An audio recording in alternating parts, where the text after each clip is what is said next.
ராஜசுவாலை அன்பர்களுக்கு வணக்கம்.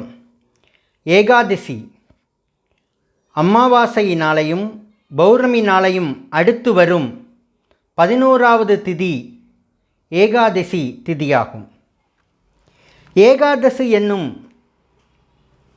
வடமொழி சொல் 11 என்று பொருள்படும். சந்திரனின் இயக்கத்தை அடிப்படையாக கொண்ட இந்த கணிப்பு முறையில் 15 நாட்கள் கொண்ட ஒரு தொகுதியில் 11வது நாளாக வருவதால் ஏகாதசி என்று அழைக்கப்படுகிறது.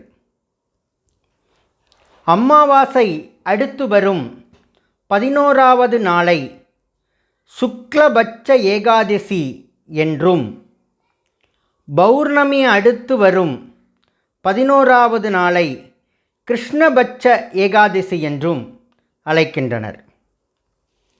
ஒரு ஆண்டில் 24 அல்லது 25 ஏகாதசி நாட்கள் வரும். இதில் 3 ஏகாதசி ரொம்ப பிரபலமானவை. ஒன்று வைகுண்ட ஏகாதசி, 2 நிர்ஜலா ஏகாதசி, 3 தேவசயனி ஏகாதசி. இதில் நாம் மிகவும் பிரபலமாக கொண்டாடுவது வைகுண்ட ஏகாதசி ஆகும்.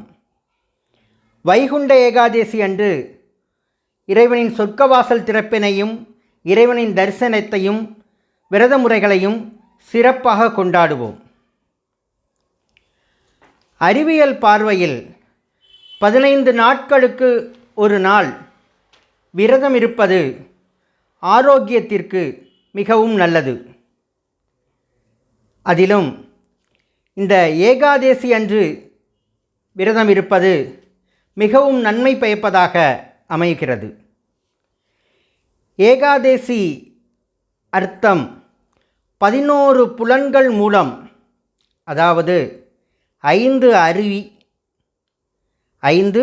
அறிவுகள், 5 வேலை புலன்கள் மற்றும் மனம், இவை மூன்றும் சேர்ந்து 5 அறிவுகள், 5 வேலை புலன்கள் மற்றும் மனம் சேர்ந்து 11.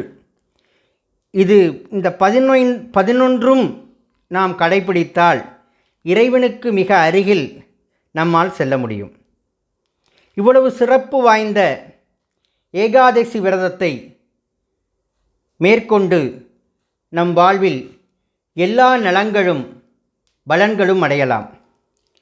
விரதத்தில் மிகவும் சிறந்த விரதமென இந்த ஏகாதசி விரதம் சொல்லப்படுகிறது. இந்த ஏகாதசி விரதமே மிகச்சிறந்த தவமாக கருதப்படுகிறது. எனவே வரும் ஏகாதசிகளில் 15 நாட்களுக்கு ஒரு முறை வரும் இந்த ஏகாதசிகளில் விரதமிருந்து இறைவனின் அருள் பெற அன்போடு வேண்டுகிறோம். வாழ்க வளமுடன்.